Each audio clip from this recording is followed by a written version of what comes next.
आज हमारे मन में ऐसी इच्छा जागृत हो रही है, आप हमारे साथ में संभोग कीजिए।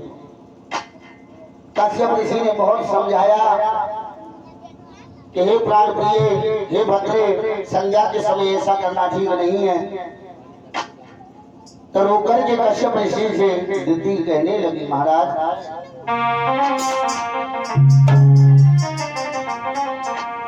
प्यारी सूरत अरे बसी है मेरे मन में, कहने लगी प्यारी सूरत बसी मेरे मन में, और पिया मन नहीं लगा तो भजनों में। प्यारी सूरत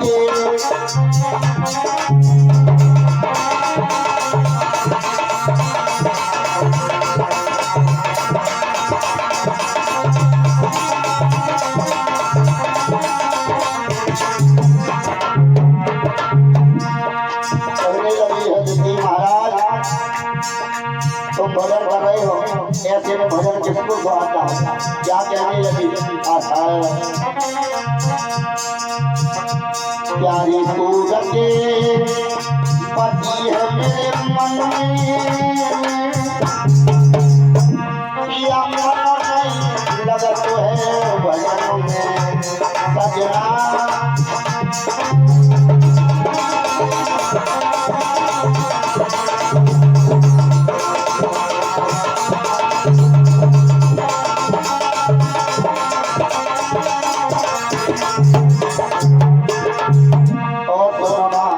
मैंने क्या कहा, कह रही है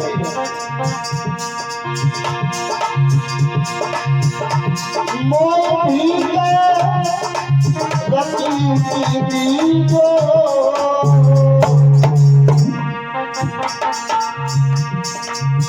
तो गए हो मेरे साजन, मोह भी रति की दया महात्मा की जो मेरे सजना।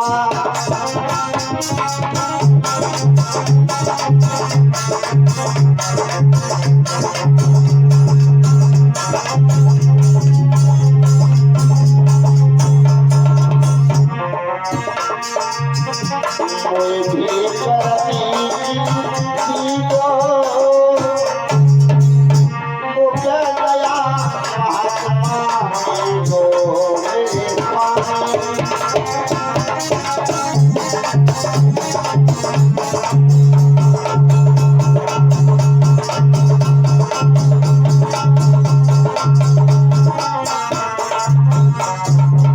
और बोली है अंतिम में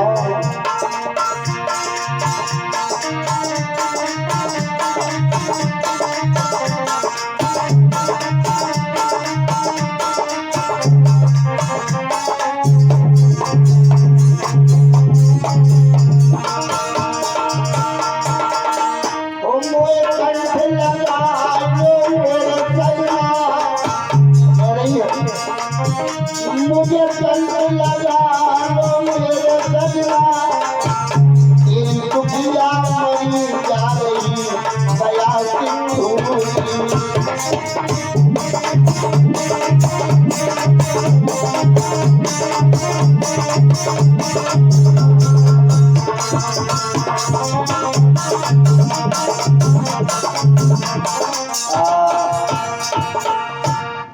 याद रखना मेरे भक्तों, इस तरह से रो रो करके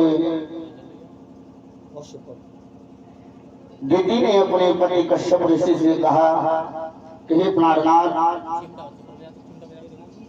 आप हमारे साथ में भोग विलासना कीजिए। कश्यप ऋषि ने बहुत समझाया, हे प्राण प्रिय, संध्या के समय ऐसा करना ठीक नहीं है। इधर तो महात्मा भजन में लगे हैं, जब दिति की केस नहीं गई, मजबूर होकर के कश्यप ऋषि ने श्राप दे दिया है धर्म दिति को कि जाओ, संध्या के समय तुम्हारे मन में गलत भावना हुई है तो हम तुम्हें श्राप देते हैं कि तुम्हारी कुच्छा से, तुम्हारे गर्भ से राक्षस ही जन्म लेते हैं। और तब उनके ही श्राप से ये जय विजय भूतल पर लौट करके आए और हिरण्याक्ष और हिरण्यकश्यप बने हैं। धीरे धीरे बड़े होते हैं तो विद्वानों का ऐसा मत है कि यही हिरण्याक्ष एक बार धरती को चुरा कर ले गया। मामा शंका की बात यह है कि जब हिरण्याक्ष धरती को चुरा ले गया तो फिर भला चला किसका? बताने वाले बता देते हैं कि हिरण्याक्ष धरती को चुरा कर ले गया, लेकिन ऐसा नहीं। गौर कीजिएगा जरा, जब तक हम किसी चीज के नक्शे को नहीं बनाएंगे, जैसे मान लो हमें कोई घर बनाना है तो उसका पहले हमें नक्शा चाहिए, और जब नक्शा चाहिए तब उसको हम ओरिजिनलिटी में बना पाएंगे।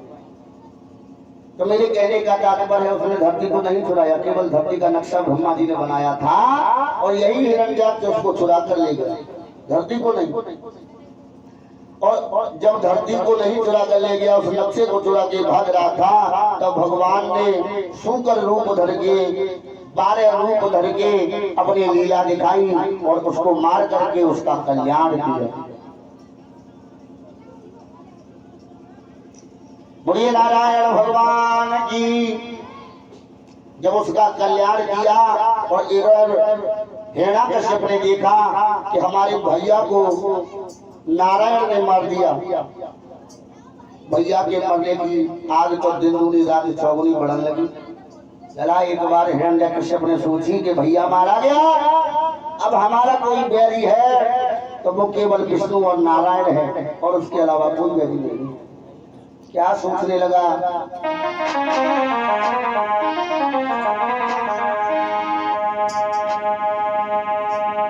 कल भाई का मरना सुनते ही और भाई का रो बन पड़ा।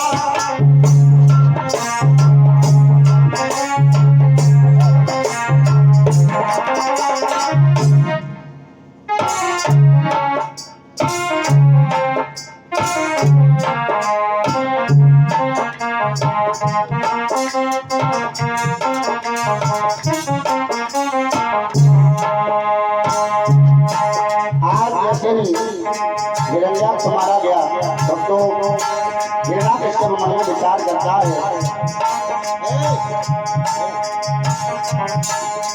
भाई का मरना सुन के भी भाई का लो बल पड़ा, भाई का लो।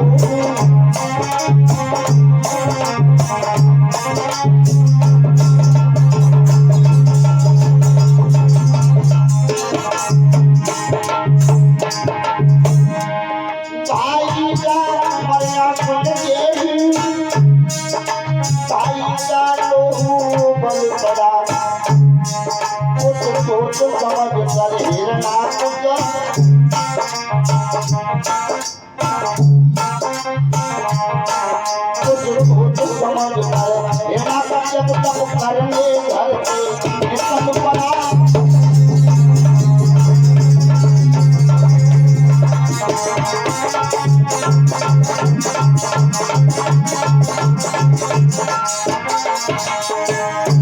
हिरण्याकश्यप ने मन में विचार किया, यदि हमारा कोई बैरी है तो भगवान विष्णु और नारायण है, अगर उससे हमें जीतना है तो केवल साधारण तपस्या करनी होगी, तब हम देवताओं पर विजय प्राप्त कर पाएंगे। मेरी भैया उसने सोचा देवताओं जीतने की एक समस्या है, इसलिए एक ही तरीका है, केवल हथियार तपस्या है।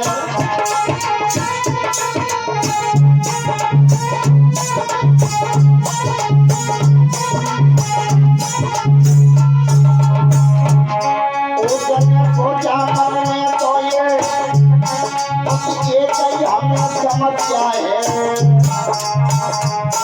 केवल जीतने को देवताओं पर ये कई हर समस्या है